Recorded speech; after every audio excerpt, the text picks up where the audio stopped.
Hi, my name is Raquel Jensen, and I did my case study on abdominal aneurysm. So, first of all, the patient is a 65-year-old male with a history of smoking. And his symptoms, so for an aneurysm, it doesn't cause any symptoms until they rupture. So the patient just came in today for a Aaa screening on ultrasound.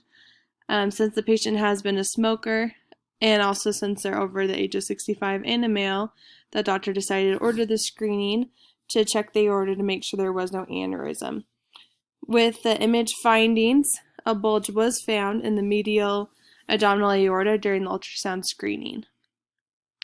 So abdominal aortic aneurysm is when the area of the aorta becomes very large and balloons out.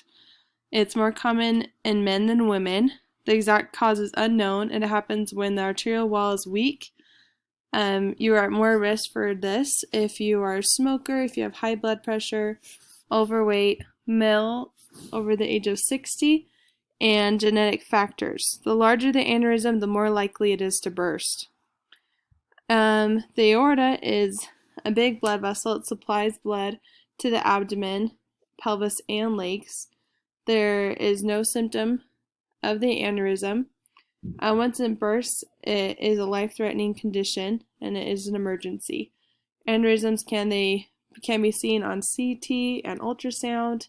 The doctor also may be able to feel a lump in the abdomen, and the doctor will feel it pulsate, and it also will feel stiff. The causes of the disease, the course of the disease, if it is a small aneurysm, then the doctor can choose to follow up every 6 months to see, to monitor it to see how big it gets. If it becomes greater than 2 inches, surgery is advised. If it's undetected before it bursts, this can be life-threatening. So if it bursts, the patient may feel severe pain in the stomach, groin, buttocks, and legs. They may feel sick to the stomach, have clammy skin, increased heart rate, dizziness, nausea, shock, or they may even pass out.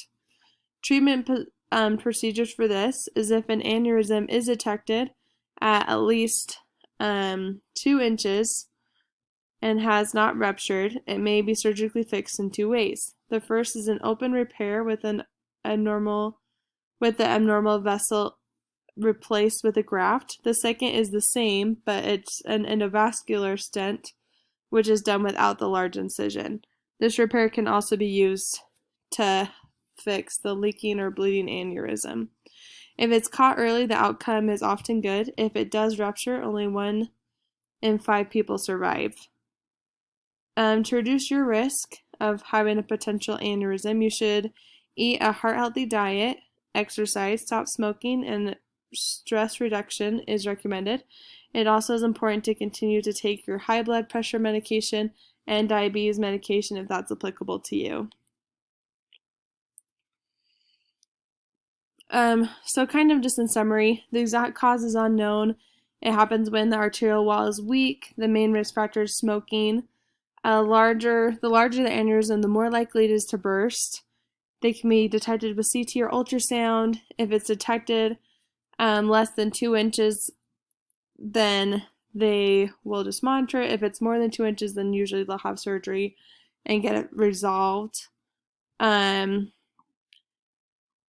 So for my hospital, we do a lot of Aaa screenings, and now I understand why. For the screening, what we do is we just follow we start at the proximal abdominal aorta and move distally until we get to the bifurcation when possible. Sometimes body habitus makes it difficult, but we take sagittal and longitudinal images and do Doppler along the way.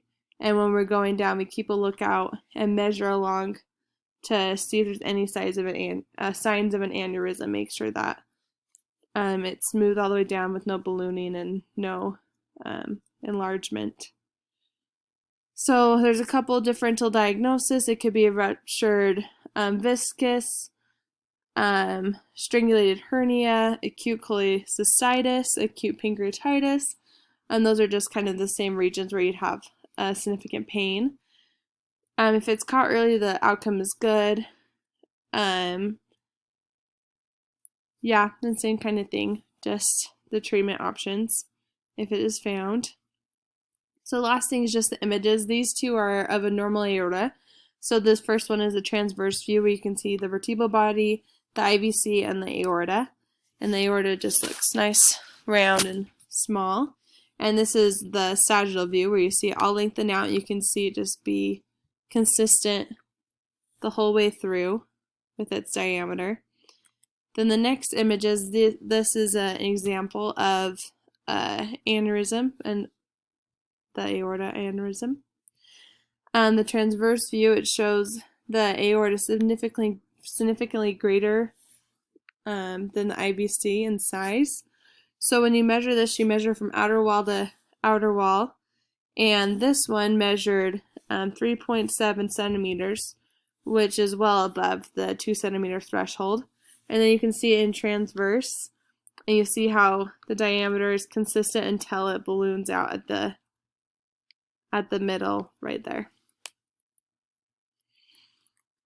And then here are my references, and that is my presentation. Thank you for watching.